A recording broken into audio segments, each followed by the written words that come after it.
السلام عليكم اعزائي المشاهدين. شايفين الراجل اللي قدامكم ده؟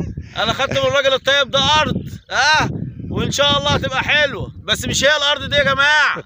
انا خدت جوه شويه بس ان شاء الله تبقى سيديه. بقول لكم الجيران زرعه وزرعه برسيم اهو. أيوة. خلاص الراجل اللي انتوا شايفينه في الفيديو ده دوخ الفرافره كلها وما لقاش ارض اللي عند المحلاوي. ايه رايك؟ ايوه صح والله. بالله عليك لفيت كتير.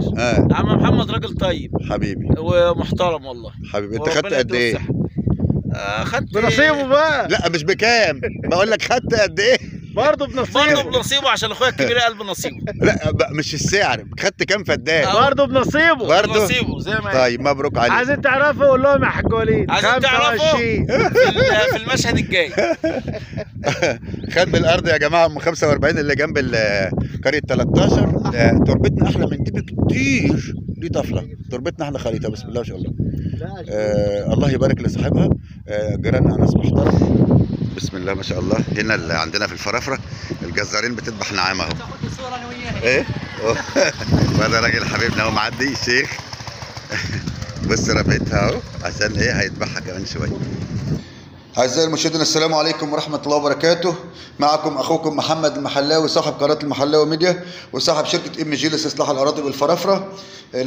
طبعا المفروض النهاردة 30 اللي هو ميعاد انتهاء العرض بتاع الأرض دي، لأن أنا من 20 يوم قلت العرض لمدة 30 يوم. أنا بحفر برجلي في التربة باينة قدامكم خليطة أهي خلاص، والتربة باينة قدامكم مزروعة فيها آثار الزرع أهي، يعني أرض قديمة. انتوا فاهمين ارض قديمه يعني ايه؟ طبعا يعني عشان الشهر الكريم ده في ناس بتقول لي يا محمد، اتصلت بيا قالت لي يا محمد احنا في السعوديه او مش عارف ايه، احنا هنيجي في العيد. طب هنعمل ايه يا ابن الناس؟ انت بتقول العرض هينتهي 30/3. طب احنا في السعوديه هنعمل ايه واحنا هنجي لك في العيد؟ قلت لهم انا اساسا ما بقاش موجود في العيد.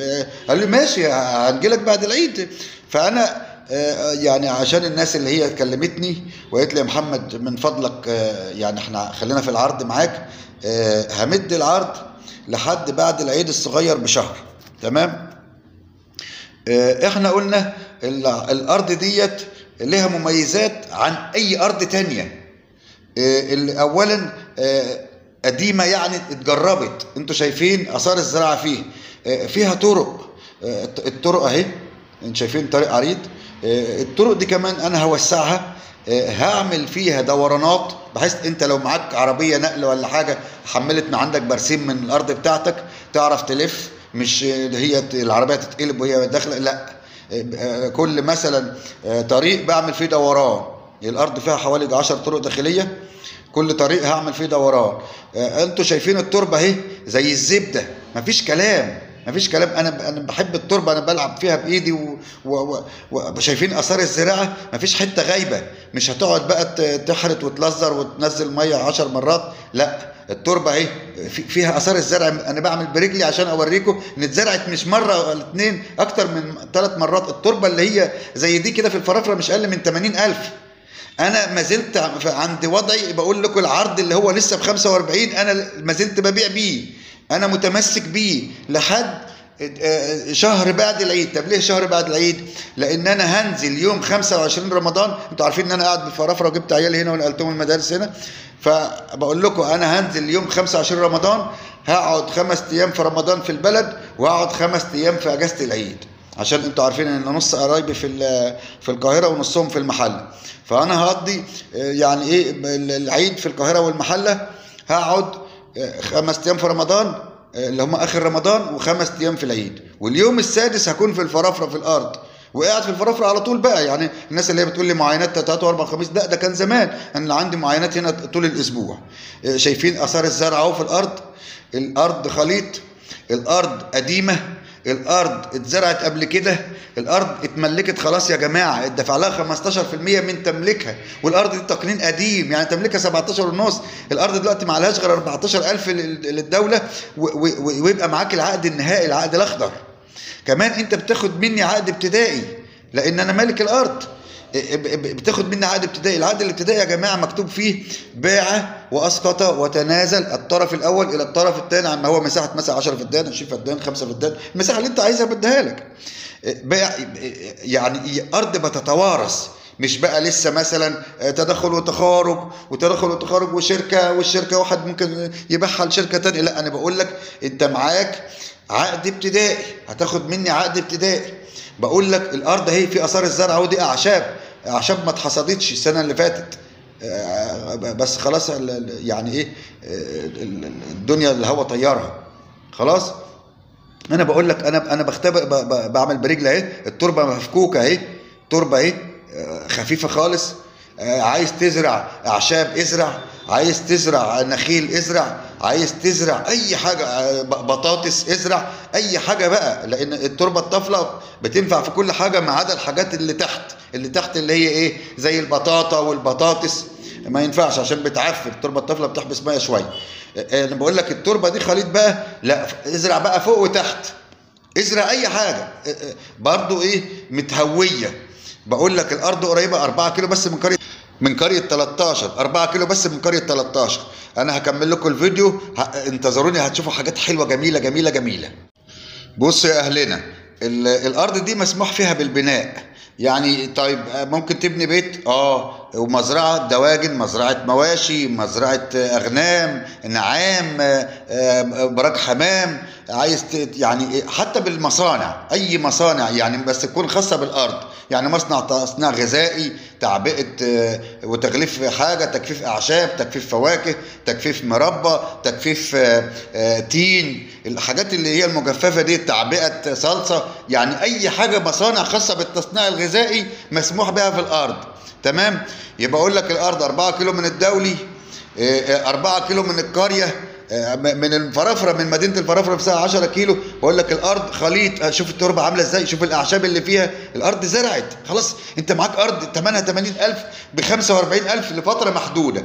الفتره ديت بقى اللي هي كراما للشهر الكريم، ان انا يعني ايه تقول لي انا عشان خاطر الناس اللي هتيجي تشتري وقالت لك ماشي، بس الشهر الكريم برضو ليه خطر عندي. الشهر الكريم ده لازم كلنا، ما حدش ينفع يرفع الاسعار فيه، حتى لو احنا اتظلمنا. يعني الطاقه كانت ب 11,000 بقت ب 19,000 خلاص، فاحنا في خساره كبيره، فانت لازم ترفع ولازم عشان تربح مظبوط.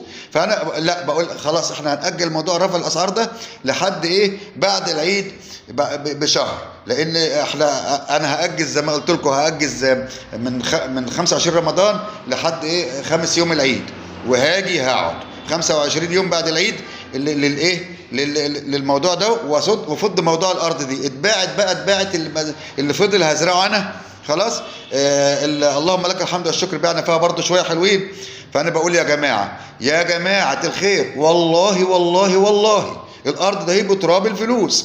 انت لو هتصلح ارض هتصرف عليها مش اقل من 15,000 جنيه. الارض كفه اهي، تحرت وترمي محصولك بدون سباخ بلدي، بدون اي حاجه، ارض شغاله، ارض قديمه يا جماعه. الارض القديمه هنا بتعمل 100,000 جنيه، انا بقول لك ب 45,000 جنيه، بقول لك بير بريمه على 120 فدان بس. بقول لك يا جماعه الحياه فرص، والله العظيم باذن واحد احد ما هتلاقي ربع ديت. انت شايف الفرافره عامله ازاي؟ انا بقول بعد العيد بشهر بالظبط انا هبيع ب50. هتقولي طب يا محمد ده انت دايما بتزود 1000 وتزود 2. يا جماعه الارض ثمنها 70-80,000. انا ببيع حنين على اساس الناس ترزق فرصه، يعني انا شاريها حنينه وببيعها حنينه.